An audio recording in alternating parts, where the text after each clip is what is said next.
government and who is opposition. He then said it was a mongrel of a government. Today, we have a mongrel of a government. Today, as I issue an accountability statement and performance audit of Mr. William Ruto's administration in the last 4 years, it is not about personalities. It is about evaluating promises with performance, commitments with delivery, and expectations with outcomes. Patriotic Kenyans, our Constitution recognizes the presidency as an embodiment of national unity, deriving its authority and legitimacy directly from the sovereign power of the people. For this reason, the performance of any administration must always be assessed with honesty, fairness, and fidelity to the facts. Mr. William Ruto premised his manifesto with these words, and I quote, "On August 9, 2022, you'll be called to choose between two roads. One leads to constitutional democracy, institutionalized politics, and opening the doors of opportunity to the many. The other takes us back to the imperial presidency, deeper into personalization of power, and to the inevitable and practicable end of economic apartheid that we see so often around the world. The power is in your hands," close quotes. When he was presenting this choice, little did we know that he was presenting the latter. Today, we have an imperial presidency, economic apartheid, and power under a ruthless dictator. Fellow Kenyans, Mr. William Ruto committed himself to building a secure, just, and democratic Kenya founded on the Constitution and the rule of law. He promised to professionalize the National Police Service, safeguard human rights, protect every Kenyan regardless of political affiliation, strengthen the administration of justice, and ensure the security agencies remained accountable to the Constitution. He further pledged to guarantee every Kenyan the freedoms enshrined in Chapter 4 of the Constitution of Kenya. On this commitment, Mr. William Ruto has done a complete 360-degree about turn on his covenant, and I'll proceed to summarize a schedule of injustices against Kenyans and foreigners. The Republic of Kenya is in a state of lawlessness and anarchy. In 4 years, William Ruto has achieved the unimaginable. There is total breakdown of law and order. Goons have taken over the legal mandate and the role of the National Police Service. The CS for Interior, the PS for Internal Security, who are duty-bound to secure Kenyans and their property, are the key planners and financiers of goons in the country. The rule of law has been suspended in the country. The DCI Director, Mohamed Amin, has been deployed by William Ruto to provide cover-up of extrajudicial killings and abductions in the country. I've just been told that the 2 police officers who were mentioned in the death of Dr. Victoria Mutiso, they were arrested and released on orders of Kipchumba Murkomen. They were never taken to any police station. I've just now, on my way here, been informed that the DCI has facilitated their relocation to our neighboring country, Uganda. Goons have become part of the command structure, rank and file of the National Police Service. It is now common to see goons being escorted by the police to carry out criminal acts against Kenyans. This was evident in the PCA Mweki attack, Kariobangi PCA attack, and ACK Witima Church attack. In fact, Mr. William Ruto carries out his development tours in Nairobi, accompanied by goons. Case in point, it has been witnessed repeatedly. The plan promised that no Kenyan will be evicted without following the due process of law and, where applicable, compensation. Unfortunately, over the last 4 years, Kenyans have not been spared the wrath of Mr. William Ruto's brutal regime and have been violently evicted from their homes and business premises. Mr. William Ruto has established an assassination network in Kenya to deal with political dissent and to assist Kenyans having an issue with one another to eliminate those they don't agree with. For example, in the 2024, during the Gen Z and Sabasaba protests, the government told us that guns were stolen from Kikuyu police station. The truth of the matter is that no guns were stolen. They never left the police station. Those guns were removed from the police records to be available to goons and rogue police officers to carry out illegal attacks and assassination of Kenyans.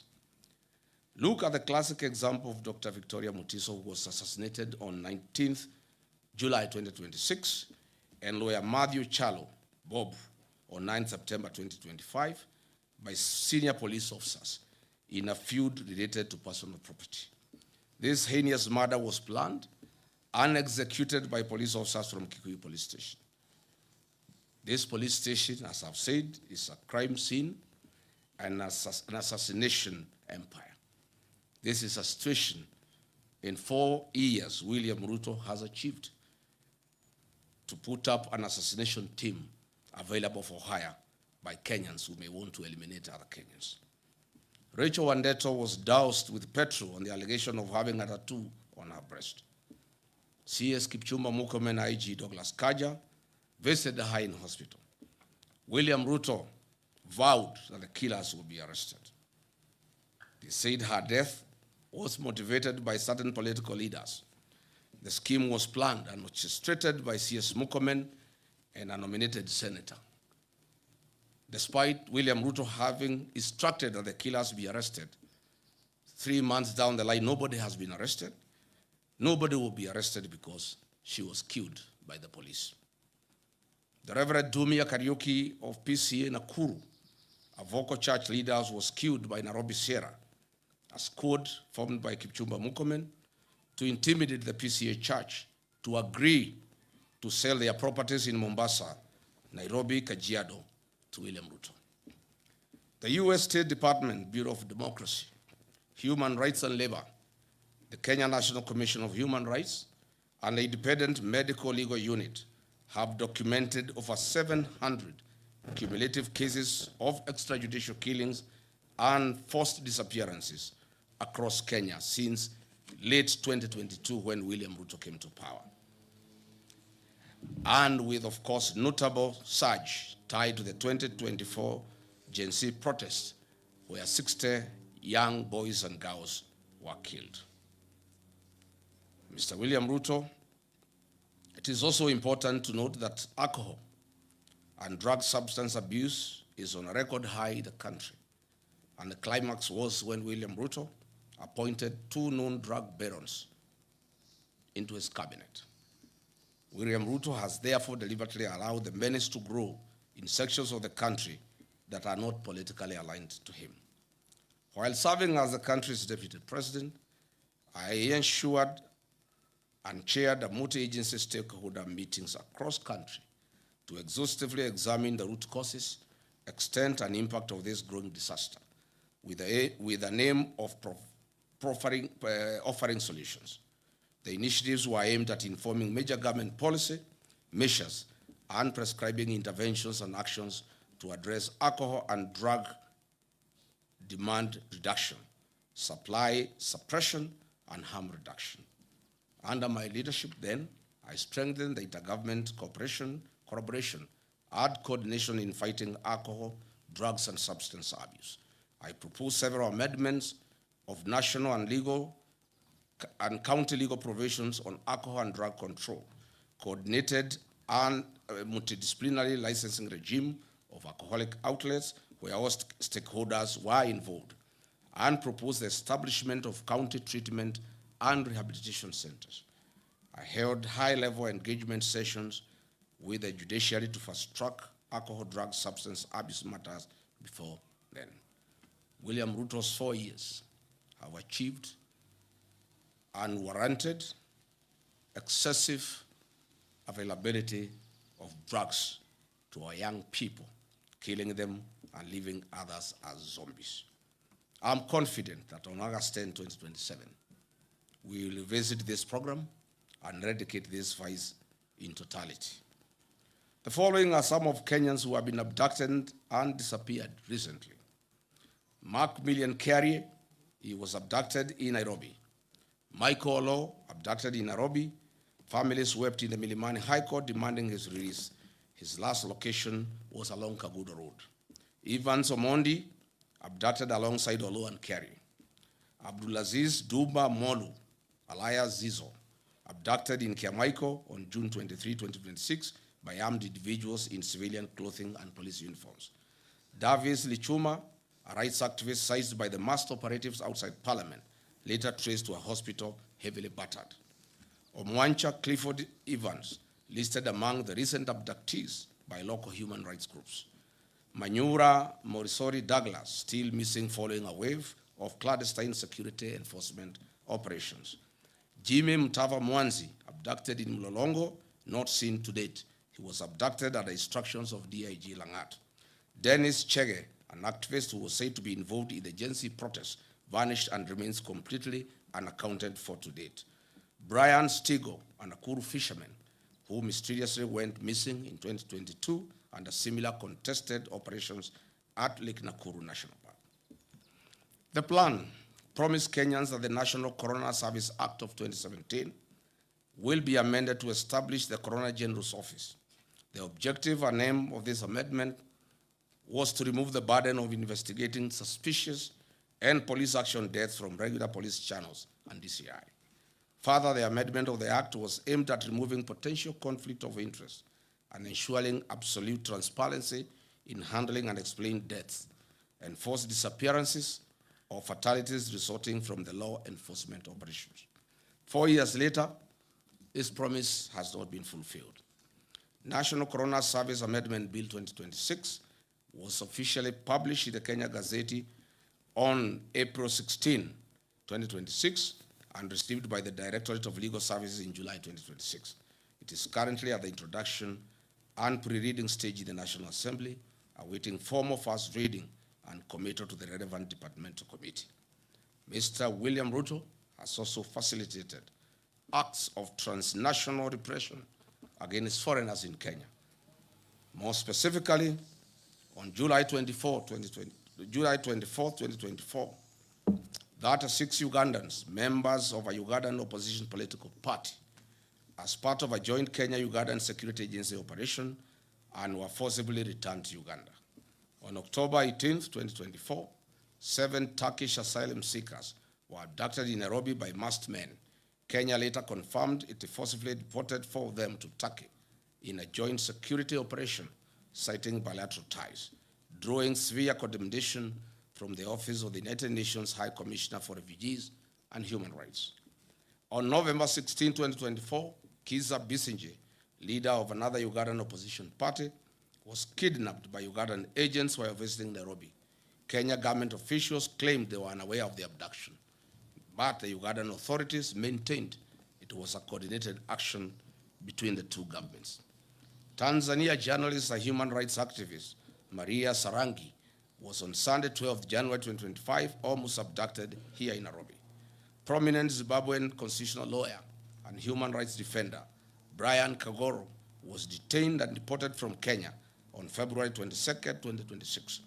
Intercepted by immigration and national intelligence officers at Jomo Kenyatta International Airport in Nairobi, he was held for over 10 hours and subsequently put on a flight back to Johannesburg, South Africa. In March 2026, 2 officials from the China Civil Engineering Construction Corporation were deported from Kenya amid a high-stakes dispute that arose in Kenya shillings 30 billion Kenya Railway city tender. Upon seeking a statutory review of the procurement process, William Ruto and Kipchumba Murkomen deported the complainants' local agents, clearing the way for their preferred entity, China Road and Bridge Corporation, CRBC, a company that has bagged procurement tenders worth 1.2 Kenya trillion since 2022 when William Ruto came to power. China Road and Bridge Corporation is the international conduit for corrupt proceeds in Kenya under the personal and direct supervision of William Ruto. I must say Kenyans are not safe, our children are not safe, investors are not safe, tourists are not safe, no foreigner is safe. And I must say, foreigners, investors, tourists, your own security starts with you. I ask the members of our development partners and foreign embassies accredited to Kenya to ensure that their staff and citizens are safe within the boundaries of Kenya. On protecting the liberties enshrined in our Constitution, William Ruto has breached the freedom of expression in Article 33 and the freedom of media in Article 34, Constitution of Kenya 2010. On 26 June 2026, 4 police officers from the dreaded Killer Squad, armed with AK-47 assault rifles, attempted to abduct the Standard Group Nakuru-based associate editor, Mr. Alex Kiprotich. This attack is a defiance to truth and total on the freedom of media, as stipulated in Article 34 and 35 of our Constitution. In the last 4 years, several media houses, including the Nation Media Group, the Standard Media Group, MediaMax Network, and several journalists were subjected to online campaign and disinformation campaign by the government of William Ruto. Reports show that 24 cases of violence towards journalists were recorded during the 2024 Gen Z protests. The Kenya Kwanza Covenant pledged to root out corruption, guarantee financial autonomy for key oversight bodies, and enforce Chapter 6 of the Constitution of Kenya on leadership and integrity. Mr. William Ruto has broken this covenant to the people of Kenya and instead orchestrated outright plundering of the country's resources for his personal benefit and enrichment. On 31st December 2024, Mr. William Ruto was ranked as the second most corrupt president in the world by the Organized Crime and Reporting Project. Transparency International Corruption Perceptions Index ranked Kenya number 130 out of 108 countries globally, with a score of 30 out of 100, reflecting persistent stagnation and public mistrust. Mr. William Ruto's administration has entrenched corruption as a way of life, and it remains systematic, pervasive, and deeply rooted in public service delivery and high-level governance. Mr. William Ruto's Western Hotel has been the leading recipient of government hospitality and catering tenders, securing 37 public contracts valued at hundreds of millions for the period ending June 2026. Contracts have come from state corporations, state departments, and county assemblies. It is clear that William Ruto is in competition with local entrepreneurs, where he flexes his executive powers and gives priority registration that enriches himself and his cronies at the expense of other hardworking Kenyans. I want to bring to the attention of the people of Kenya some of the biggest scandals that we have witnessed in the last 4 years. In the current financial year, State House budget has grown from Kenya shillings 8 billion to 18 billion Kenya shillings, an increment of over 10 billion Kenya shillings. These are the funds that are used to bribe the people of Kenya. And lately, sheikhs, private security officers, village elders, teachers, chiefs, etc. Under the e-Citizen, a special audit report by the Office of the Auditor General exposed major financial and governance weaknesses, noting that over Kenya shillings 11 billion in collections lacking clear documentation or routed through non-designated accounts alongside irregular payments to private entities. The functionless chief system was procured at a cost of 104 billion Kenya shillings, and an independent assessment of this system shows that it is worth 800 million, leaving theft and plunder of public resources of 103 billion Kenya shillings. SHA makes a loss of 6 billion shillings a month. Hospitals and faith-based organizations and counties are owed 105 billion to date. As I've said before, SHA is insolvent and everybody knows it. On the affordable housing program, the Office of the Auditor General reports that have flagged major legal and operational risks, regarding fund utilization, including untraceable international development loans, low fund absorption, and missing land ownership documentation for ongoing projects. Further, the levies deducted from Kenyan pay slips are invested in a third-party financial service firm licensed by the Capital Markets Authority. How are their fees determined? How much has been paid out to date? What is its association with William Ruto? On the restoration of Nairobi rivers, Mr. William told Kenyans that on December 25, that Nairobi River will have fish. Can members of the press visit this river tomorrow and bring us one piece of fish? This government committed itself to protecting public assets, strengthening governance, eliminating corruption, and ensuring that public resources would be managed solely in the interests of the people of Kenya. It promised a government founded on transparency, accountability, and prudent stewardship of national resources. On the divestiture of the Kenya pipeline, has Kenya surrendered its ownership and control to a neighboring country? What was the rationale of forcing Kenyan state corporations to invest public funds in a public entity? Who is the mysterious lead transaction advisor, stroke investment banker that was the face of the IPO? How did he acquire his Kenyan citizenship, and whose interest does he represent? Mr. William Ruto and Senator Aaron Cheriot must come clear on their relationship with this mysterious dual citizen investment banker. On the sale of government's equity stake in Safaricom to Vodacom at 204 billion Kenya shillings, it was a ripoff. Each share was grossly undervalued at 34 Kenya shillings. Why didn't William Ruto allow the use of an open price discovery, or even better, allow a regulated cooperative and SACCO fraternity with over 1 trillion in deposits at the end of December 2025 buy out this stake? Aren't the cooperative society members hardworking, deserving Kenyans? What happened to Buy Kenya, Build Kenya? Or is it Buy Kenya, Build Ruto? Other national assets, such as the new KCC, Kenya Ports Authority, and Kenya Ways, have been strategically targeted for sale. What is the rationale of selling our heritage?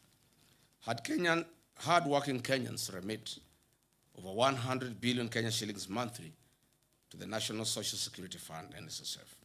These funds now have been targeted for budgeted corruption and ring-fenced to fund infrastructural development projects, such as the Mau Summit Road, Twin Towers Commercial Building, and the Bomas of Kenya International Conference Center. Is this really prudent?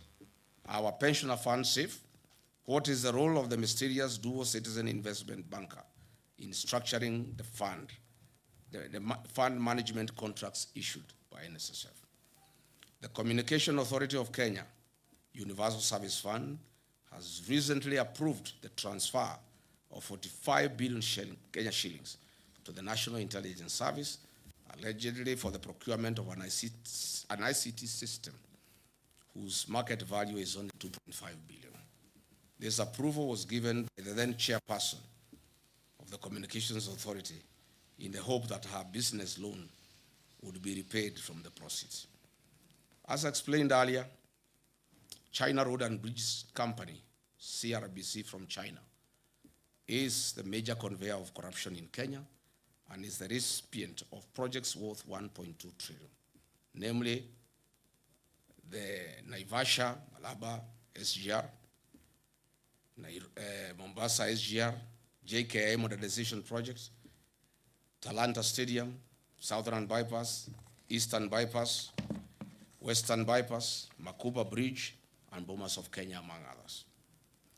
Patriotic Kenyans, over the last 4 years, Mr. William Ruto has systematically eroded the values, principles, and institutional structures of Kenya's public service that was built to ensure an efficient, ethical, and representative government workforce. Today, the public service is demotivated and has taken a back seat, as William Ruto single-handedly runs the operations of government without any professional input from our dedicated civil servants. No wonder government programs are launched and they are after repackaged for another launch. Dear Kenyans, the Church of Christ has been a major casualty of William Ruto's deception. On 5th May 2022, He executed a charter between the churches and the Kenya Kwanza Coalition. He committed that his administration would protect the freedom of worship in Kenya and respect the church as a societal partner in national development. Fast forward to 2026, he has introduced punitive legislation through the Religious Organization Bill 2024, aimed at controlling the activities of the church. He has also increased fees required to carry out official activities. Who can forget the 2026 brutal murder of Reverend Julius Dumia of Nakuru PCA? Who will ever forget the attacks on Wetima ACK Church? Who will ever forget the attack of All Saints Cathedral? On 4th October 2020, William Ruto, then Deputy President, was expected at AIPCA Church in Keno. Police officers tear-gassed the church. At the time, William Ruto said, "The Jubilee administration is a product of kneeling and prayer before many altars in Kenya. It cannot be the same administration is now going to tear-gas the church and disgrace our altars in Kenya." William Ruto then said.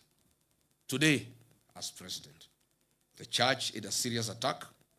He has taken the attack to the church a notch higher, beyond tear gas, live fire, torching of vehicles, and a clear intention to kill at the altar. He has completely betrayed the Church of Christ. This cannot be forgotten. Mr. William Ruto has completely betrayed the Church of Christ. That prayed him into government. The economic burden on ordinary Kenyan worker has also increased. The Federation of Kenyan Employers has also reported that in 4 years, a number of local and international companies either closed operations or exited the Kenyan market. These include CMC Motors, Base Titanium, Nakumat, Twiga Industries, Dilaru, Jumia Foods, and Hilton Hotels. Today, households continue to experience severe financial squeeze due to cumulative tax charges, high utility costs, transport costs, and a stagnant job market that has limited formal opportunities.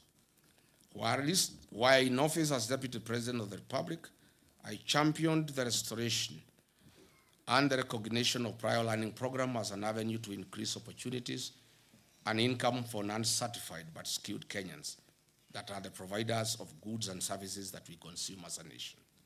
Further, I developed a framework of cooperation and engagement between Nairobi City County Government, Nairobi County Traders, KRA, Anti-Counterfeit Authority, and the Kenya Bureau of Standards.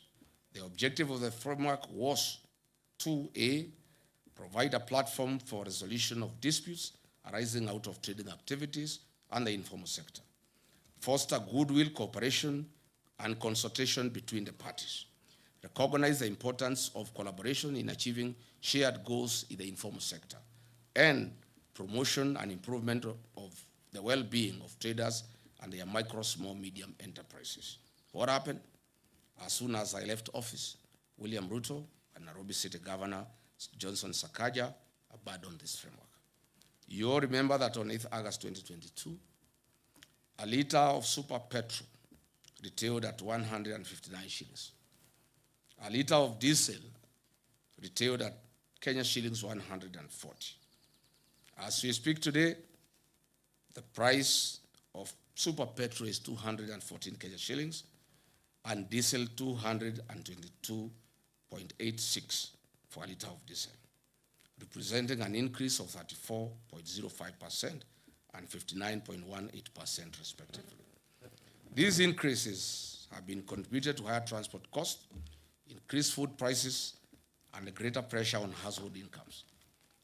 Kenyans will recall that on April 2026, I exposed the opaque nature of the government-to-government framework and detailed its contribution to an increased landed cost of fuel products. The whole scheme and con game were nothing like G to G. It is government route. What I'm saying in a nutshell is that the high cost of fuel has nothing to do with international prices. It has everything to do with business interest of William Ruto, where he is a key player of oil importation and distribution in the country. The average Kenyan worker loses between 45 and 50% of their monthly earnings that are deducted through punitive levies and taxes, leaving significantly less disposable income for their households. For example, a teacher in Wajir earning a gross salary of 50,000 in 2022 took home approximately 42,000 Kenya shillings. Today, under William Ruto, the same teacher who is making 50,000 takes home 38,000, while facing substantially higher food, fuel, transport costs, reduced school capitation, and increased challenges in accessing healthcare.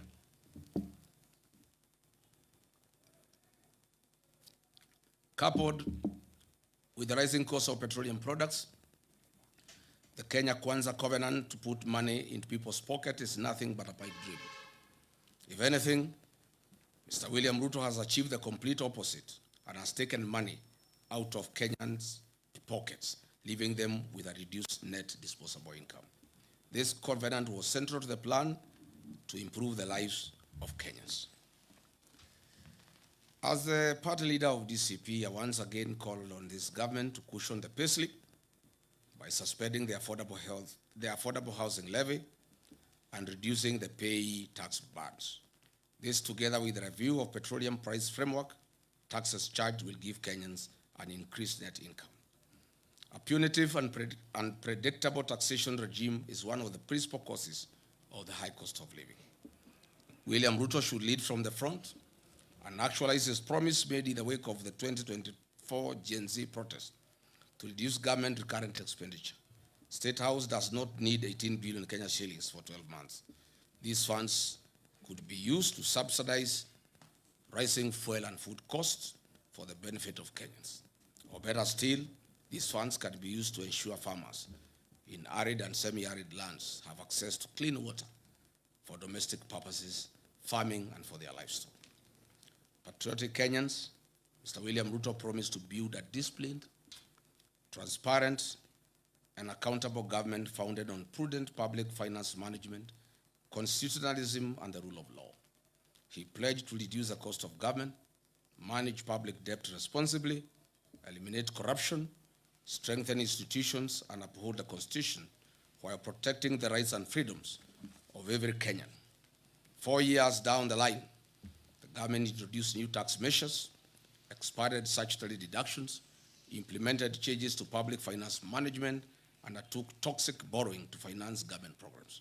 It also introduced reforms affecting public institutions and the administration of government. Instead of easing the financial burden on citizens, the tax burden has increased significantly.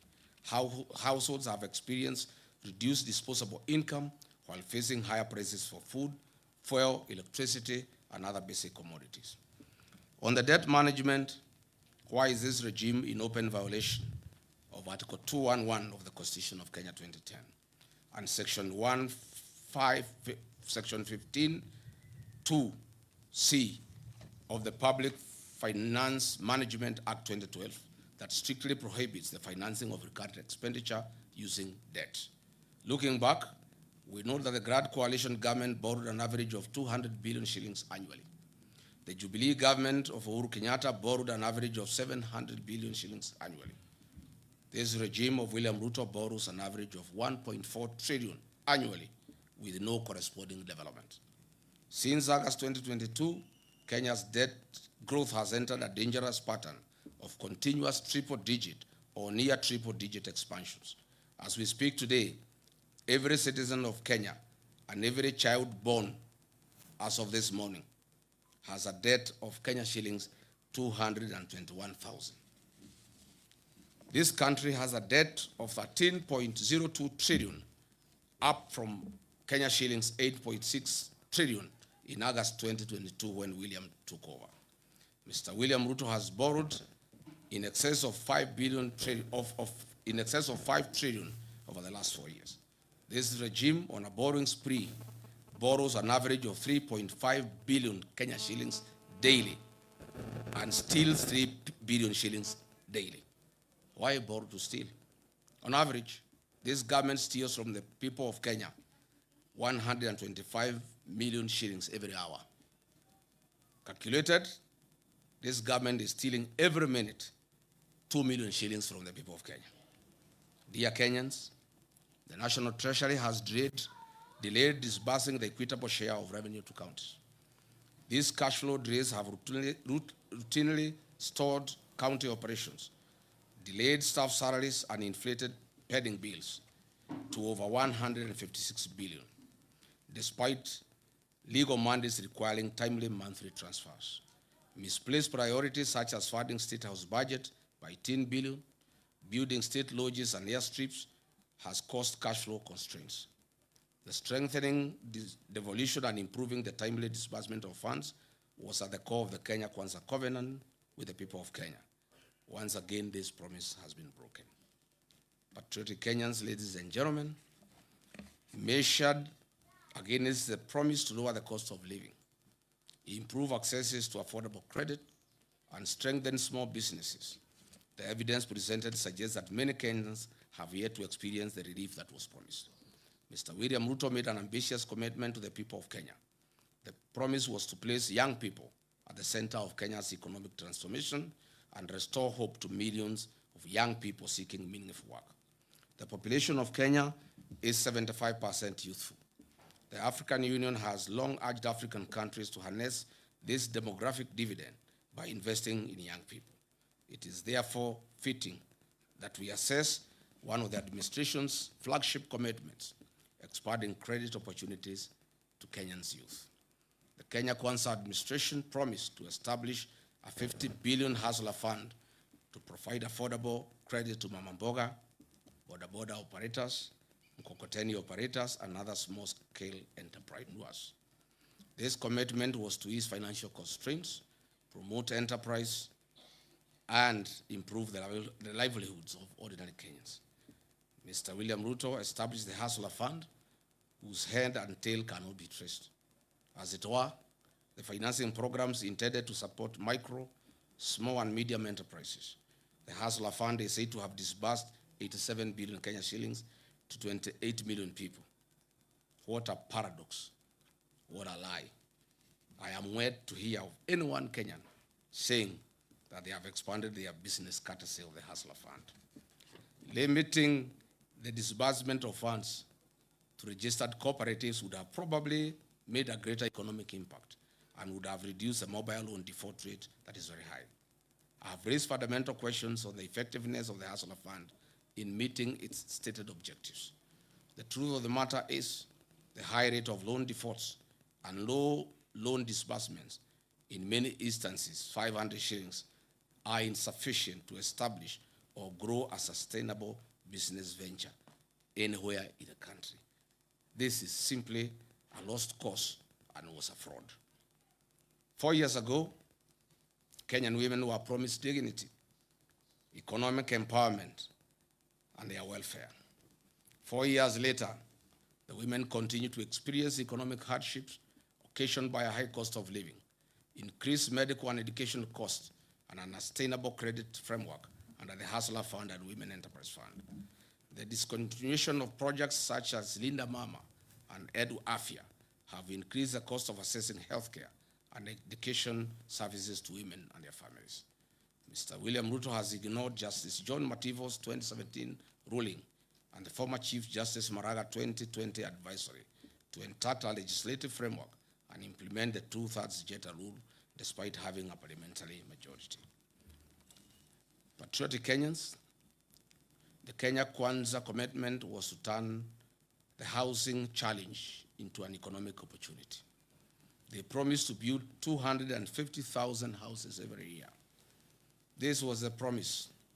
However, 4 years later, Mr. Ruto has fashioned and turned this into a conduit to steal public land and be the sole supplier of construction inputs, cement, steel, tiles, nails, and MDF panels that manufactures factories he has bought and acquired. The Affordable Housing Fund has collected over $1 billion since its inception. The State Department of Housing and Urban Development has conveniently ensured a low absorption rate of roughly 25% due to the staggered nature of construction phases and investments of proceeds in treasury bills, bonds through CDN Bank. CDN Bank is today classified as Tier 2 medium-sized bank. It has graduated from Tier 3 status after achieving a market share of over 1% driven by deposits mobilized from government of Kenya state corporations, Social Health Authority, Nairobi City County Government, and the Affordable Housing Fund levies. CDN Bank is worth 95 billion in asset value, Kenya shillings 74 billion in customer deposit, and a reported 1.7 billion net profit in the year ending 2025. Compare this sudden change in fortunes with the 2022 financial year results. This bank had 42 billion Kenya shillings in assets, 30 billion in customer deposit, and a reported loss in the financial year ending 2022. Since William Ruto bought it, you can see the transformation. This housing scheme is nothing but a personal business that guarantees the exclusive single source offtake of steel, MDF panels, nails, iron sheets, tiles, cement by factories owned by William Ruto and his allies. The levy proceeds are the reason why CDN Bank deposits have increased tenfold for the 4 years.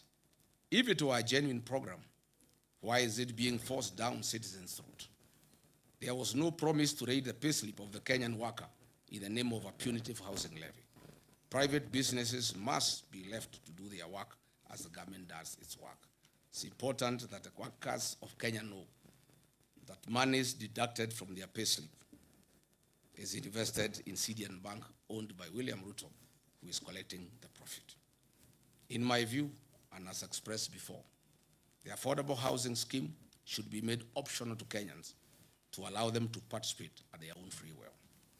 Fellow Kenyans, Mr. William Ruto had promised that within 30 days of his presidency, he would establish a quasi-judicial public inquiry to establish the extent of cronyism and state capture in the nation and make recommendations. Unfortunately, over the last 4 years, Mr. William Ruto himself has captured the state.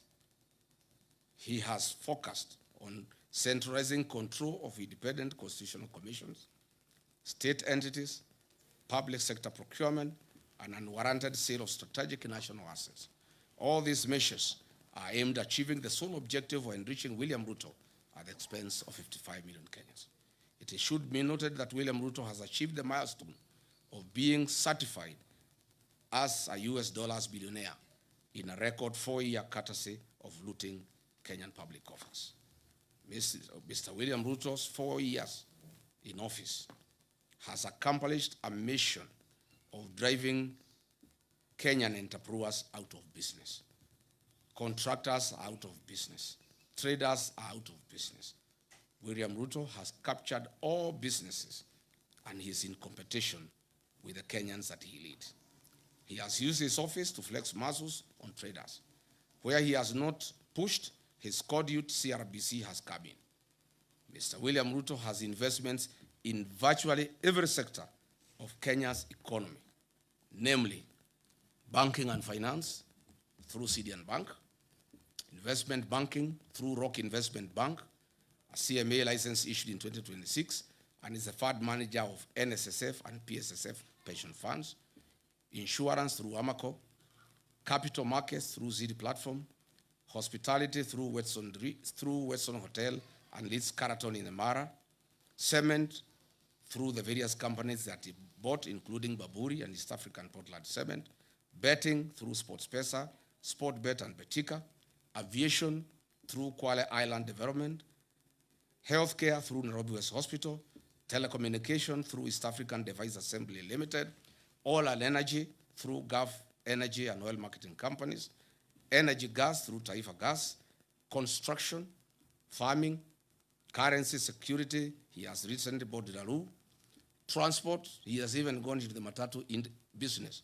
He now has over 100 matatus in Nairobi, agriculture, poultry, minerals, gold prospecting in Aboseli, Logorian, Transmara, DRC, including in Darfur. Literally, all business people in Kenya have been driven out of business by William Ruto. The Parliament of Kenya has failed in its legislative oversight and representative role.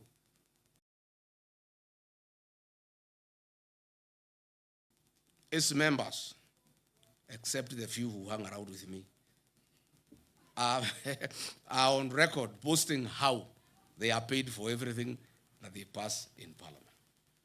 I must remind all parliamentarians that they are accomplices to criminal acts. Under the archaic leadership of the UDA with winger Moses Wetangula, the National Assembly is one of the major causes of the suffering of Kenyans by passing bad laws like the Finance Bill 2024, whose provisions were later sneaked through amendments and omnibus legislation. Mr. William Ruto's attempt over the last 4 years to undermine the office of the Auditor General has been frantic and uncalled for. He now wants the Auditor General arrested for resisting theft of public funds. The people of Kenya will not allow it. Mr. William Ruto has made IPOA non-functional in the last 4 years. An attempt was made through a Gazette notice to put it under the Ministry of Interior so that they can cover all the crimes against Kenyans and the police. Fortunately, our court stopped this covert mission. Historically, IBC has been an institution under low public trust.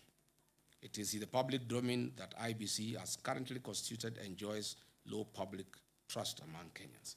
The threat by the chairman Ethocon to suspend or allow by elections if there is violence is a clear indication that he is under manipulation by William Ruto. The Central Bank of Kenya is one of the most critical government institutions we have. However, through the National Assembly, the CBK Act was amended recently to allow the purchase of gold and other precious metals. This is gold bag season 2 loading. Kenyans should be alarmed that CBK has not received currency supplies from Germany for 4 months after it became apparent that the government wanted money diverted to Mombasa and the German suppliers were reluctant. We have also noted the recent changes in the ownership of Delaru, Kenya, and Kenyans are keenly watching the space to establish whether they want to print currency for bribing voters in a forthcoming general election. Allow me to give 2 practical examples of how William Ruto has captured institutions. I'll use IPOA and KWS as examples. At IPOA, we have over 1,000 cases of police excesses that have been reported over the last 4 years by the people of Kenya. Only about 10 cases have found their way to court. Mr. William Ruto has deliberately slowed down the activities of IPOA. Some few days ago, the Amboseli National Ecosystem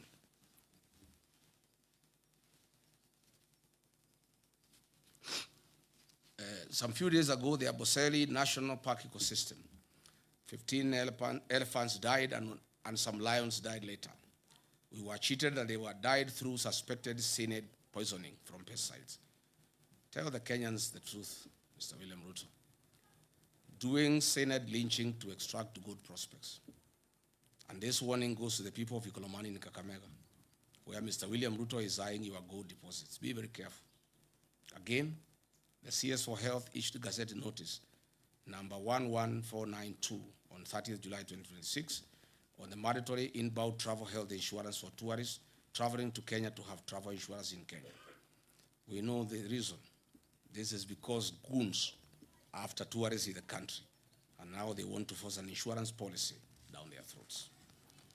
To demonstrate what professionals in this government feel and go through, allow me to quote Professor Njogona Ndungu, the former National Treasury Cabinet Secretary, during a development forum in Sweden, and I quote, "The capacity to do the right things exists, but is overshadowed by institutional failure, where someone seeks to overrun institutions.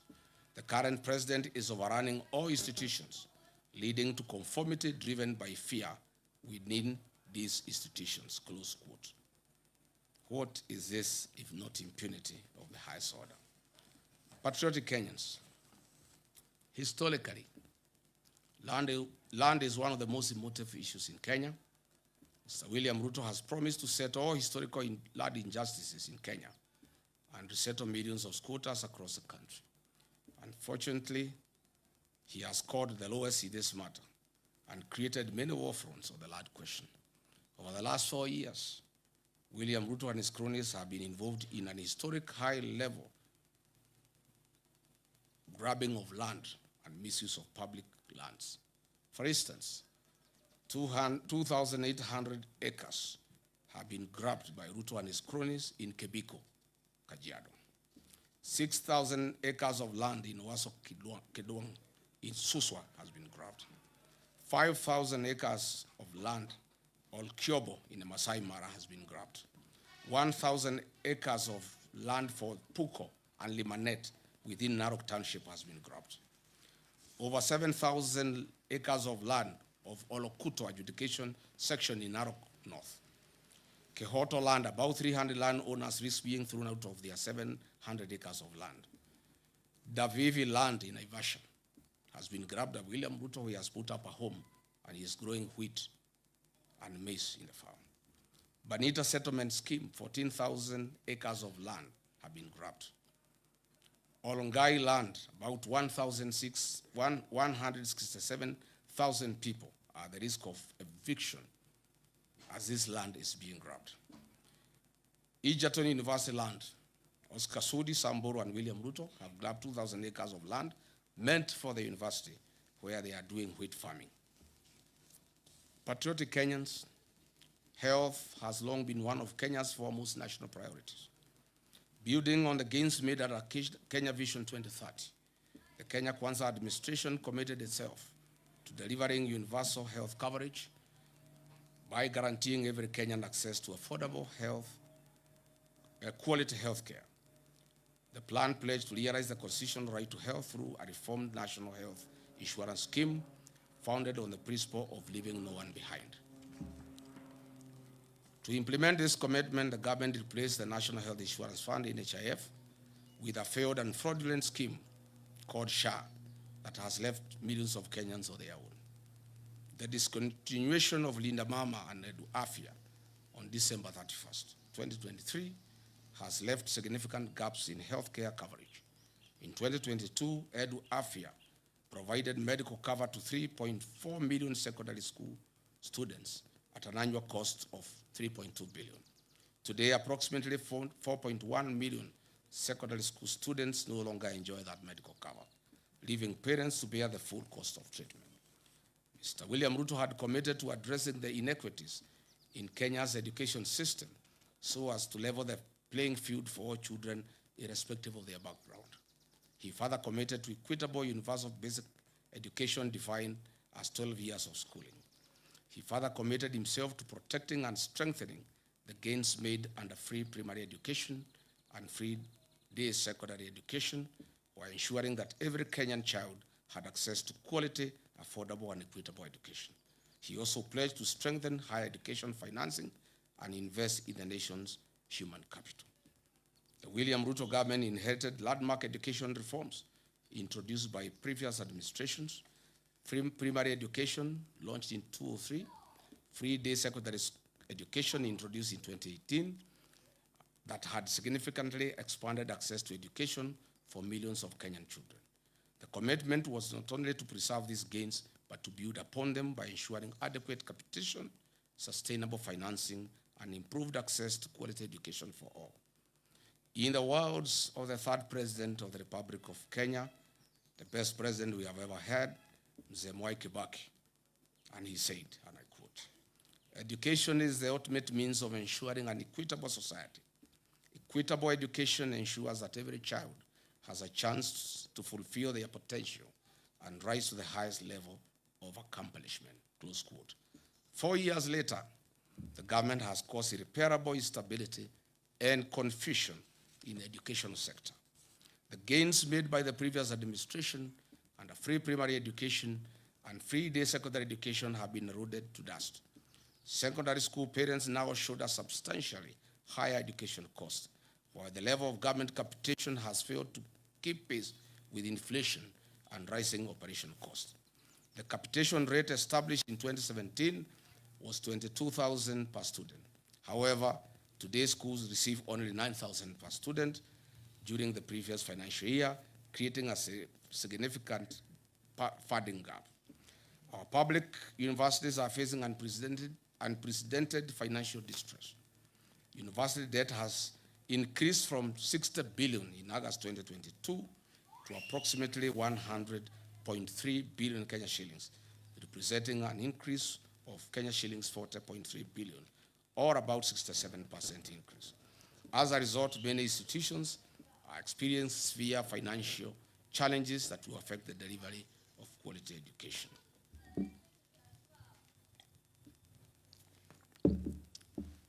Further, we have had 2 university financing models in 2 years. Measured against the commitment to strengthen education, protect free basic education, and improve access to higher education, the evidence presented suggests that the sector has experienced significant setbacks, placing greater financial pressure on families and creating uncertainty for learners and institutions alike.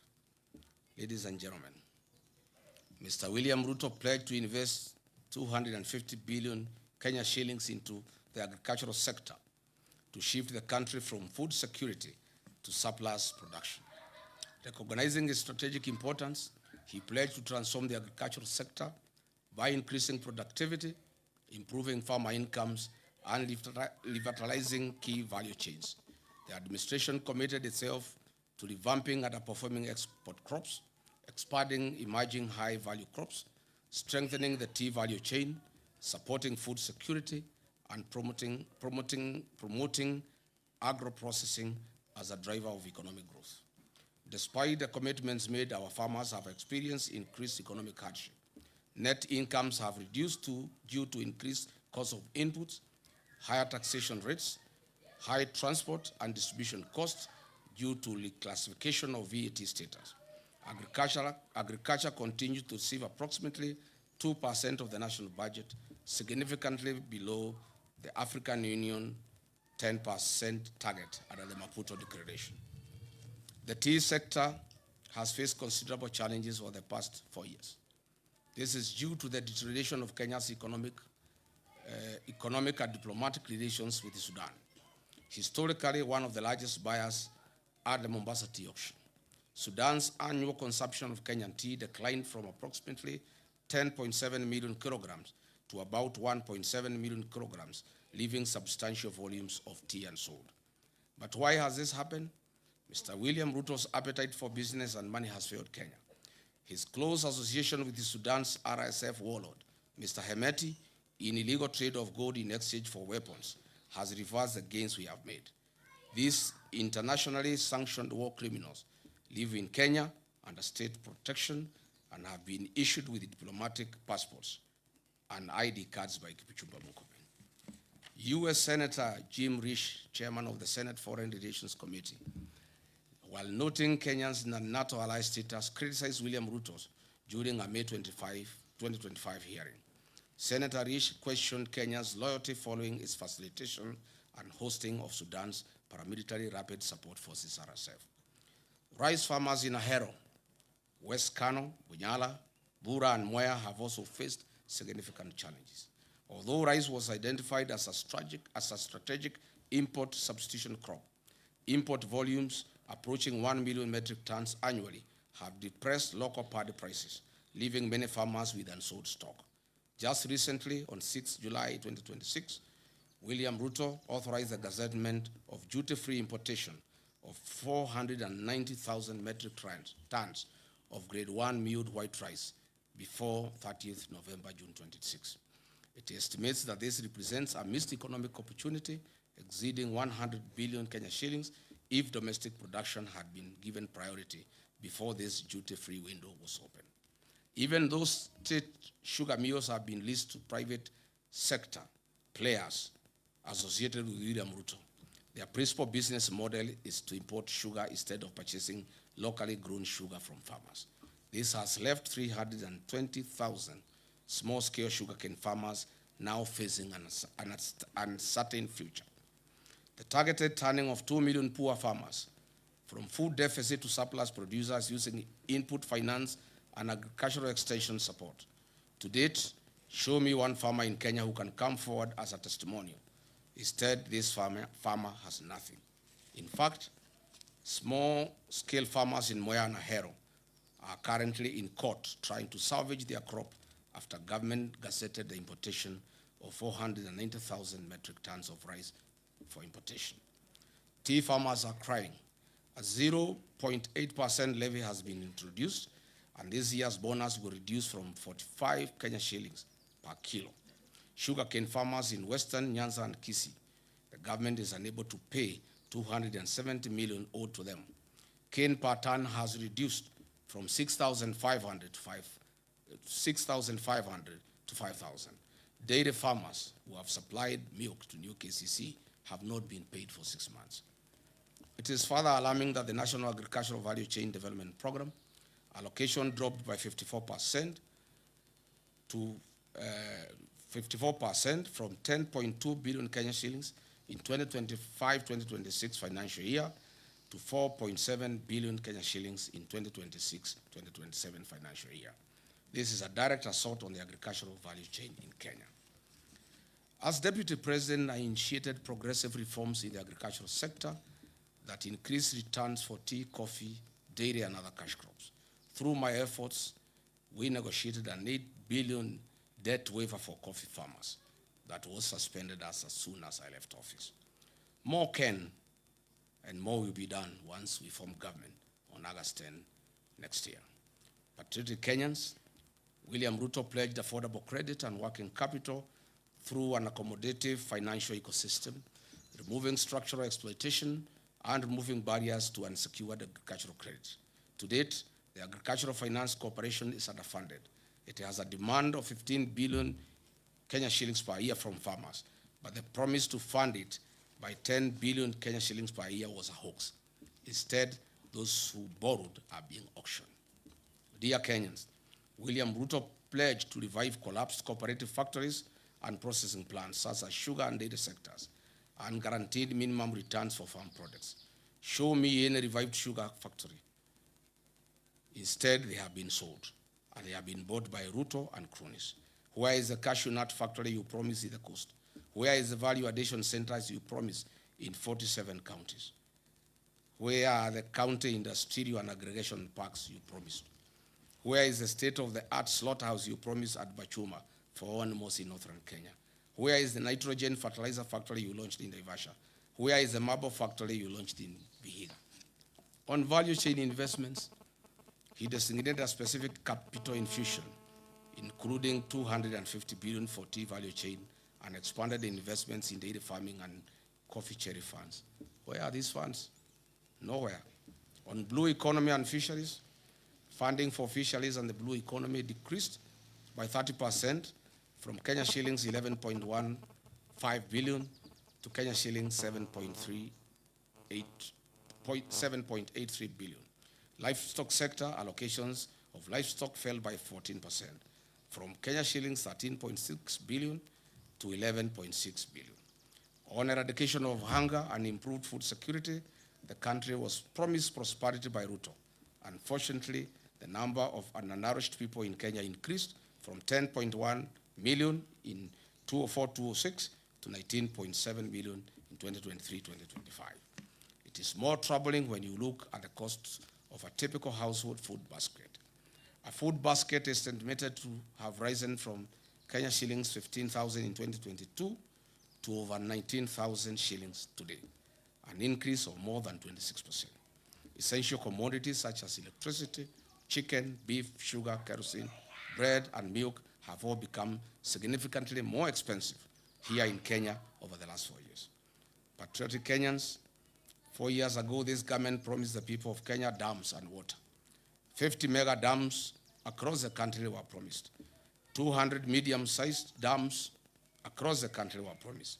1,000 small dams were to be constructed across the country. These dams included High Grad Force Dam along the Tana and Mutonga rivers to South Kitui, Tharaka Nithi, and Embu counties. Soin Koru Dam in Kisumu, Rumuruti Dam in Laikipia, Mohoya Dam in Nyeri, Kirinyaga, Revival of Arol and Kimorel Dams, Thakwe Dam, Sioi Muruni Dam in West Pokot, Badasa Dam in Marsabit, Darugo in Kiambu, Rale in Kilifi, Galana in Tana River, Kokwanyo Dam in Homa Bay, Lowat in Turkana, Makamini in Kwale, among others. Unfortunately, all we see, no dam. All we see is our president visiting other countries like Ethiopia to witness the launching of their dams. Where are these dams, Mr. William Ruto, in 4 years? On matters of environment, this administration had committed to grow 15 billion trees by the year 2032. What we are witnessing is the lifting of the logging ban and the systematic logging in national forests under the cover of the Kenya Forest Service. Numerous court cases have been filed by international conservation groups Greenbelt and the Law Society of Kenya against the government's attempt to build infrastructure in protected natural habitats. Talanta Stadium and Bomas Conference Center Link Road that will see over 100 acres of forest destroyed. Upper Imend Forest in Meru is being cleared for the construction of a state lodge, a golf course, and an airstrip, which will exercise and clear 200 acres of forest. Where was this promise? Even the trees at the gate of State House have been cut. Is this still part of the growing 15 billion trees? Patriotic Kenyans, in foreign affairs, we had the worst since independence. Kenya's nose is poked everywhere, including the war in Ukraine and Russia, where our young men are lied to that there are jobs, well-paying for that matter, but they find themselves in the war front. Reports indicate that we have lost 19 Kenyans, including Clinton Nyapara, Dennis Bagaka, Erastus Mundia, Simeon Wahome, Eric Mwangi, Ronald Kibet, Shadrach Wafula, Othiabo Martin, Ibrahim Yahaya, among others. Several other Kenyans in their hundreds remain unaccounted for, and hundreds of others are still active in the war zone. Their parents are keen at home, still crying to see their loved ones back home. A person who was in Kenya in 2022 would wonder whether the Kenya Kwanza commitment to a creative and robust foreign policy whose pillars will be economic and commercial diplomacy changed into converting our young Kenyans into war fugitives in far countries. As if that is not enough, the footprints of Kenya's adversary in DRC Congo war zone and M23, Sudan's Darfur, Southern Sudan, among others. He had promised to enhance and promote further local investment by Kenyans living in the diaspora. In Mandera County, Juba land forces have taken over more than half of the town, and William Ruto signed a secret deal with the Al-Shabaab in 2024 that has remained silent. Notably, in July 2026, there were a record 9 terror attacks in Mandera County that resulted in the killing of 5 Special Operation Group SOG officers and 1 National Police Reservist was killed. The foreign policy has been transformed into a tool to achieve personal gains at the interests of the people of Kenya. Fellow Kenyans, now let us move in and ask Mr. William Ruto the hard questions he deserves. But before that, let me give credit where it is due. There is one promise Mr. William Ruto made to the people of Kenya, and he has delivered 100%. Congratulations, Mr. President.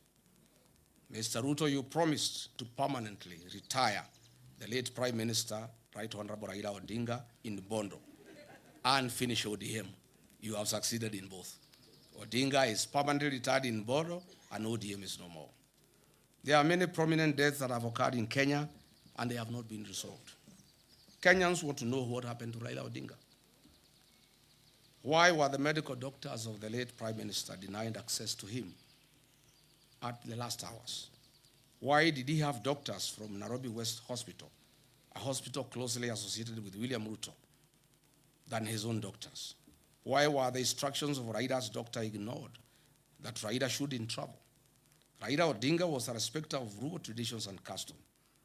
How could a person known respecter of rural traditions and customs indicate that he should be buried in 72 hours against all known rural traditions and customs? Was William Ruto anywhere an executor of Raila Odinga's will? Why was there no postmortem done on the body of Raila Odinga? Why was he forced to go to India through a private jet? Why did the president force Raila Odinga to go to India? Why was his party ODM taken over before his body arrived in the country? despite the known African customs that you don't inherit a man or a woman, for that matter, before they are buried. Who are these doctors who accompanied Raila Odinga against the wishes of his personal doctor, Professor David Oluoch-Olunya? These are hard questions that Kenyans want to know. On the death of Honorable John Ngeno, the late MP, for the first time, Kenyans must know what happened. I have intelligence information as follows. On the fateful day after Ngeno was dropped at Edebes, the helicopter went to fuel in Eldoret. The pilot didn't know the fuel he was about to put in had been transported to the scene from Lodwar. High alert Kenya revenue officials noticed an unusual car that had carried the jet fuel. It was arrested and the driver questioned. The driver refuted to them that he transported the fuel from Lodwar. Immediately, this KRA official and the police Eldoret Airstream were instructed from Nairobi to release the driver if they cared about their lives. Is it this fuel that caused the chopper not to pick up in high altitudes? Is that why the pilot first came down and tried again to pick up? These are fundamental questions. What did Kipchumba Murkomen know about the people who called this KRA officer and the police at Eldoret Airstream officials? Can KEA produce the CCTV footage at the facility on this fateful date? We are still waiting for a report on what killed Johanna Ngeno. We must not forget about our gallant General Francis Ogola, the decorated top gun who had a stellar 40-year career in the military and perished in 2024 in an air crash. Unfortunately, to date, Mr. William Ruto, the Commander-in-Chief, has failed to release the aircraft accident investigation report to the country. Kenyans are demanding for answers. General Ogola was not an ordinary citizen. He died in active duty and service to the nation. Mr. William Ruto, what do you know about General Francis Ogola's death? Are you willing to tell the country why you allowed General Francis Ogola to fly in a Bell Hue helicopter with a questionable mechanical status? The DPP must use its powers and establish an inquest on these unresolved murders over the last 4 years. The people of Kenya have told me to demand on their behalf a public inquest on the death of Raila Odinga and all the high-profile questionable deaths in Kenya that have occurred in the last 4 years of William Ruto's presidency. I therefore call for a public inquest and proper scrutiny of the same. Today, after examining major commitment against this evidence, after examining every major commitment against this evidence, the verdict is unmistakable. The plan has failed. It is hollow and deceptive. In conclusion, when the plan failed,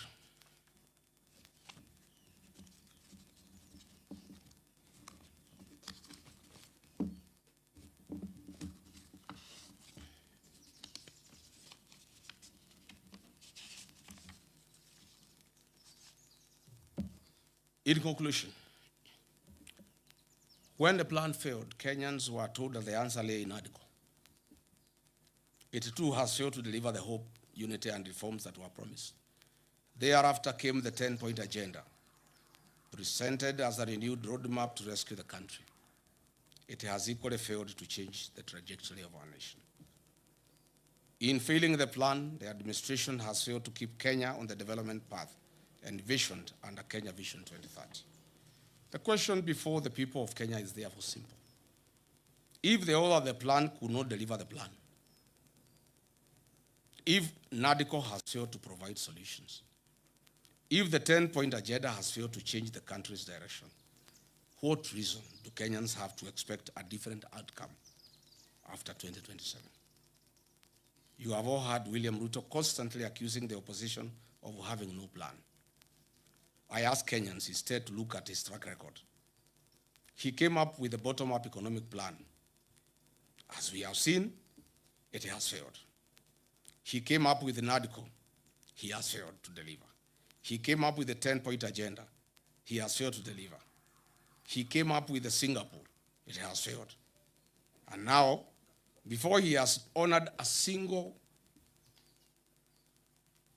promise and his commitments, he is now asking us to believe and trust him to come up with another plan, Vision 2060, or the way he is calling, Beyond Vision 2030. Plan after plan, promise after promise, each one designed to distract from the fact that there has been no implementation of the last. From bottom up to Singapore, to Vision 2060 or Beyond Vision 2030, William Ruto has mastered the language of plans. Whenever he is asked to account for what he has actually done, because he has no answer, he simply points to the next horizon. The harsh truth is he does not have the capacity to deliver. You cannot fail today and ask us to trust you tomorrow for some distant, far future engagement. Based on your performance,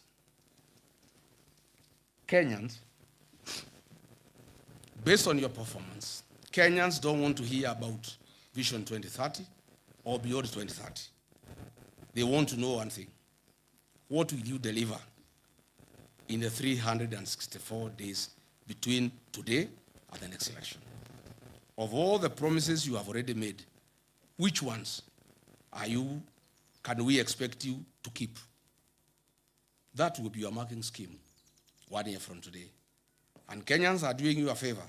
They are letting you set that marking scheme yourself.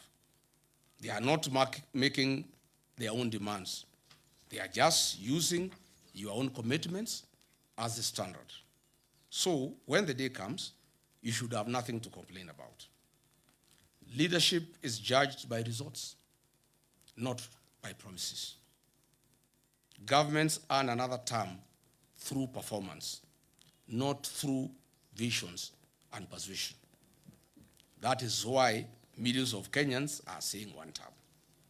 One term is not a slogan of anger. It is a verdict on performance. It is a democratic conclusion that one term has been enough because the promises made have not been kept. Exactly 1 year from today, on 10th August 2027, we shall go to the polls as a nation. Let us choose accountability over excuses, delivery over promises, and leadership that honors its covenant with the people. As Mr. William Ruto launches his deceptive 2060 plan tomorrow, I want to tell the people of Kenya that it is a lie, it is a con, it is a fraud, it is deceit. I urge all Kenyans from across the country to join in the liberation struggle that kickstarts his 364-day action plan to restore the dignity of our beloved motherland. As William Ruto launches his lie and deception tomorrow, I lead the people of Kenya in launching today a 364-day action plan to restore the dignity of our beloved motherland, Kenya. May God bless you. May God bless the Republic of Kenya. Thank you.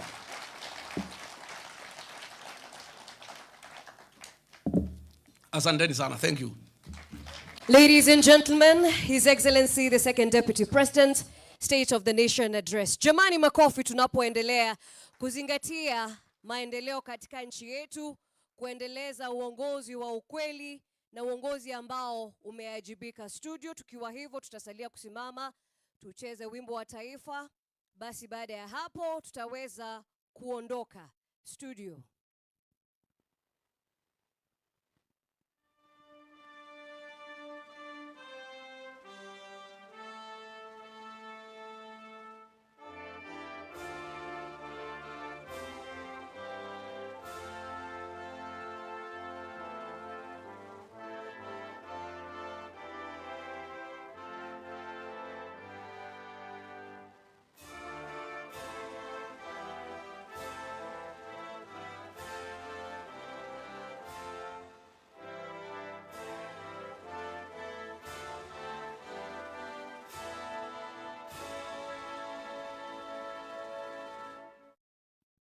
Asante, Your Excellency will lead us. Sote tutasalia kusimama, kisha baadaye tunaweza ondoka kwa hiari.